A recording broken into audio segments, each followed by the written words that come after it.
Assalamualaikum warahmatullahi wabarakatuh. Salam sejahtera untuk kita semua. Buat teman-teman senasib yang menonton video ini, jangan lupa subscribe, like, share, dan komen pada channel saya ini. Berikut ini adalah penjelasan oleh Bapak Dr. Anus Paulus Dwi Laksono Harjono, MAP. Beliau selaku Kepala Kanrek 9 BKN Jayapura. Beliau menjelaskan terkait penundaan pengumuman hasil CPNS 2018 yang tak kunjung diumumkan. Di sini kami perwakilan dari teman-teman, ada 5 orang. Mungkin untuk pertemuan berikutnya kami mohon untuk teman-teman yang lain mungkin bisa bergabung. Jadi gini adik-adik semuanya, saya juga cukup prihatin, ya cukup prihatin. Kenapa kok CPNS 2018 ini sampai 2020 belum diumumkan? Sedangkan kemarin tahun 2019 ada penerimaan CPNS untuk kementerian. Iya, kementerian. Ada beberapa teman-teman yang ikut formasi 2018, ada yang ikut juga. Karena memang di media massa sudah kami sampaikan, saya pribadi menyampaikan ke Cepos dan beberapa media massa bahwa peserta tes CPNS 2018 kemarin tetap diperbolehkan untuk ikut di 2019 karena beda tahun anggaran, ya, itu harus dipahami. Kalau kemarin kenapa kok 2018 yang sudah ikut di kementerian kemudian 2018 juga ikut ke Pemda nggak bisa? Ya nggak bisa karena masih satu tahun anggaran. Intinya satu KTP hanya bisa dipakai untuk melamar satu instansi dan 1 tahun anggaran. Ya, gitu. Itu keuntungannya apa? Keuntungannya adalah dapat diperoleh CPNS yang betul-betul punya komitmen melamar di instansi tersebut, sehingga bukan menjadi batu loncatan. Kalau sebelum 2018 kan bisa melamar 2 atau 3, nanti 1 diterima, 2 diterima, 3 diterima. Akhirnya dia milih nomor 3 misalnya. Sehingga nomor 1 dan 2 kan nggak seharusnya dapat orang yang terbaik, akhirnya hilang. Ya. Secara institusi nomor 1 dan 2 tadi rugi karena harusnya dia dapat formasi orang, tapi karena orang tadi pindah nggak mau ngambil situ sehingga formasi itu kosong. Itu sebelum tahun 2018. Dengan adanya CAT, kemudian CPNS itu hanya 1 KTP, 1 instansi dan 1 tahun anggaran, dan itu sudah dilaksanakan, ya kan? Namun yang perlu kami sampaikan di sini, ada kesepakatan antara Papua dan Papua Barat itu satu formasi, pembagian formasi 80% orang asli Papua dan 20% non OAP, dan itu sudah disepakati dan itu ada surat Menteri PAN-nya juga. Ya. Itu tidak bisa diganggu gugat ya karena sudah ada Menteri PAN. Ya. Kalau tadi sampaikan tidak ada, enggak ada.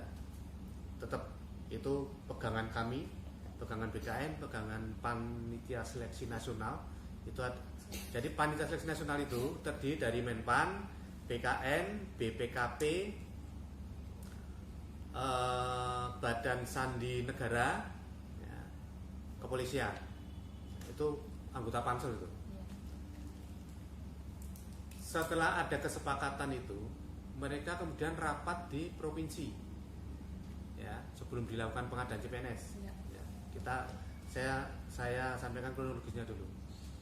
Di dalam kesepakatan provinsi itu dihadiri oleh Sekda Provinsi Papua dan Sekda Provinsi Papua Barat dan beberapa Sekda kabupaten-kabupaten. Saya nggak tahu karena saya tidak diundang. Intinya di situ disepakati diumumkan bersama, diumumkan pengadaannya bersama dan pengumumannya juga bersama, pengumuman hasil bersama. Disepakati di situ. Sekali lagi saya tidak ikut rapat di situ, tapi informasinya begitu.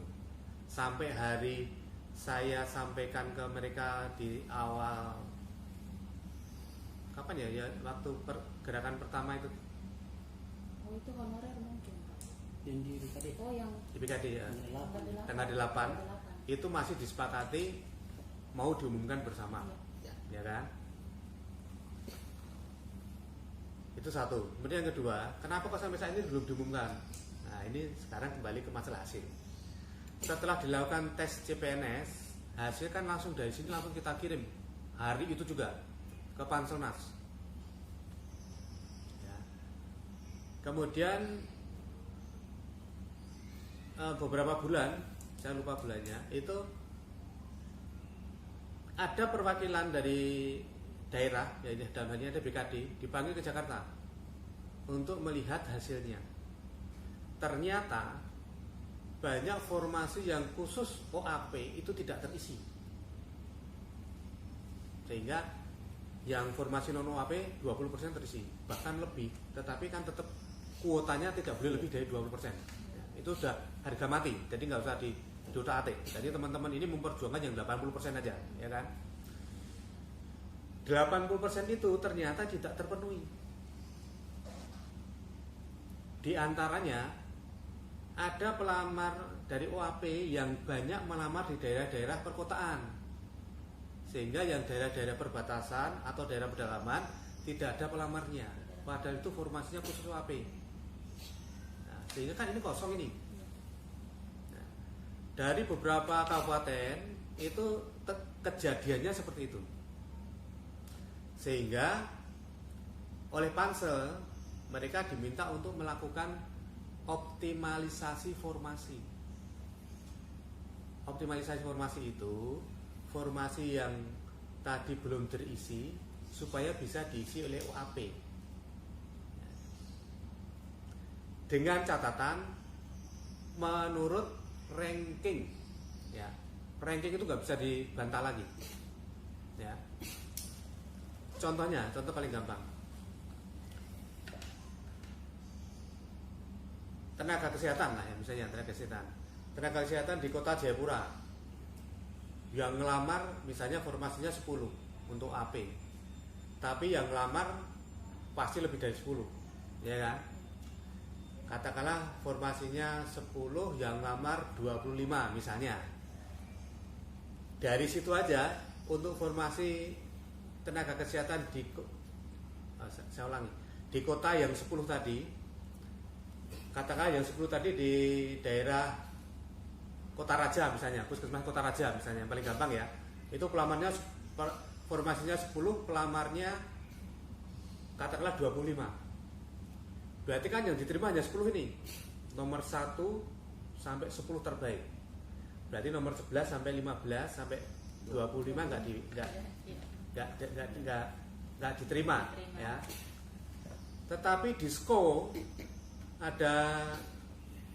ada puskesmas yang pelamarnya formasinya 5, tapi yang melamar 2, berarti kan butuh 3. Nah, optimalisasi itu maksud dari Panselnas, yang 3 ini diisi oleh nomor urut 11, 12, 13. Harusnya begitu ya. Makanya itulah dilakukan optimalisasi. Tetapi ketika sudah diberikan kesempatan optimalisasi, kemudian hasilnya tanggal surat Menpan tanggal 6 Maret itu sudah diberikan, 6 Maret tahun ini. Ternyata banyak yang belum diisi atau belum sesuai dengan formasi yang dibutuhkan. Misalnya ada kabupaten X formasinya 500 itu kalau 80% nya berarti 400 ya, OAP 400. Ternyata di situ OAP masih 380 misalnya.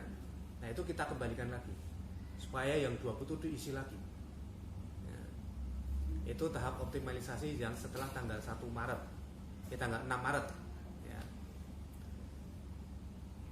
Setelah tanggal 6 Maret itu hasilnya seperti itu, artinya diberikan kesempatan kedua untuk melakukan optimalisasi supaya betul-betul 80% itu terpenuhi. Nah, sekarang ini prosesnya optimalisasi yang kedua itu belum selesai. Yang perlu adik-adik pahami dan digaris bawahi ya. Satu adalah perrankingan itu mutlak. tidak bisa diganggu gugat. BKN tidak akan mau mengeluarkan kalau di luar ranking. Yang kedua, tadi ranking terus apa ya? 80%. Ya. Kita berharap itu 80% terisi. Kita berharap gitu ya. Tapi kalau memang daerah nggak bisa ya sudah. Yang jelas tahap kedua itu sudah diberikan kesempatan lagi untuk mengisi 80% itu penuh.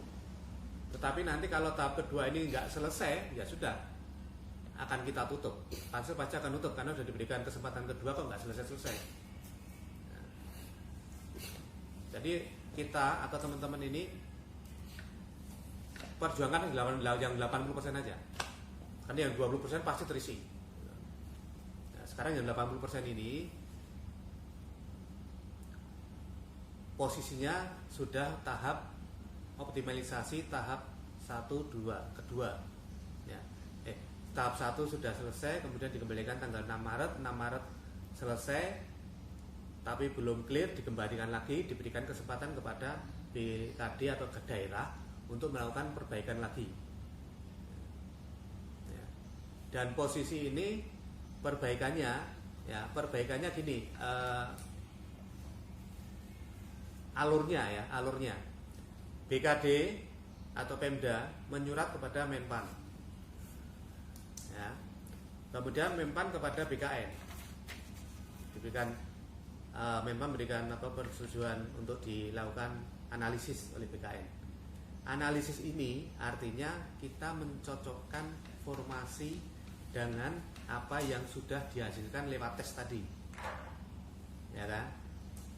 Nanti akan ditemukan seperti tadi, Kota Jayapura di sini penuh orang, sini nggak ada pelamarnya. Tadi analisisnya gitu. Iya.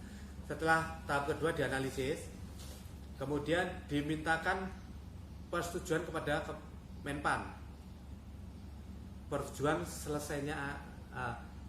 analisis tadi. Pak, ini sudah kita analisis dan sudah cocok. Oke, disetujui oleh Menpan. Setelah disetujui oleh Menpan, baru kita masukkan nama-namanya. Jadi menganalisis tadi belum memasukkan nama, baru menganalisis formasi dengan hasil tes. Oh, hasil tes kemarin bukan hasil tes, formasi daerah kemarin peserta ini, formasi ini jumlahnya sekian. Ini formasi yang dari Menpan jumlahnya sekian. Oh, berarti masih kurang 10 tadi, kurang 4 tadi misalnya gitu toh. Kurang 3 tadi, kurang 3. Nah, ini harus diisi. Nah, kurang 3 ini kita buat catatan kepada Menpan, Pak, hasil analisis Kabupaten Kota Jayapura ada formasi perawat kurang 3 orang. Sampaikan ke Menpan ACC untuk dilakukan pengisian optimalisasi. Sampaikan ke BKN tinggal ngambil 3 orang yang tadi dari Kota Raja tadi, 3 orang taruh di Suko. 1, 2, 3. Selesai. Setelah itu selesai, sampaikan ke Menpan memberikan surat persetujuan untuk segera diumumkan. Jadi setelah kita isi nama-namanya, nama-nama sudah terisi, sampaikan ke Menpan, dalam hal ini ke Panselnas, untuk dibuat surat kepada pejabat pembina kepegawaian untuk segera diumumkan. Posisi sekarang ini sedang tahap analisis di BKN. Ada beberapa yang sudah dianalisis BKN, ada beberapa yang sudah sampai ke Menpan. Nah, hanya itu aja, posisi sekarang seperti itu. Untuk kabupaten-kabupaten yang mana yang dianalisis itu saya kurang tahu persis. Tetapi sampai hari ini ada 4 kabupaten yang belum ada komunikasi lagi dengan pihak Menpan ya, pihak Menpan. Ada 4 kabupaten. Setelah diberikan mereka semua sudah dapat optimalisasi pertama. Tetapi ada 4 kabupaten yang ternyata saya belum mendengar apakah 4 itu sudah komunikasi lagi dengan Menpan atau tidak. Saya selalu sampaikan pada grup-grup admin mereka, admin daerah itu.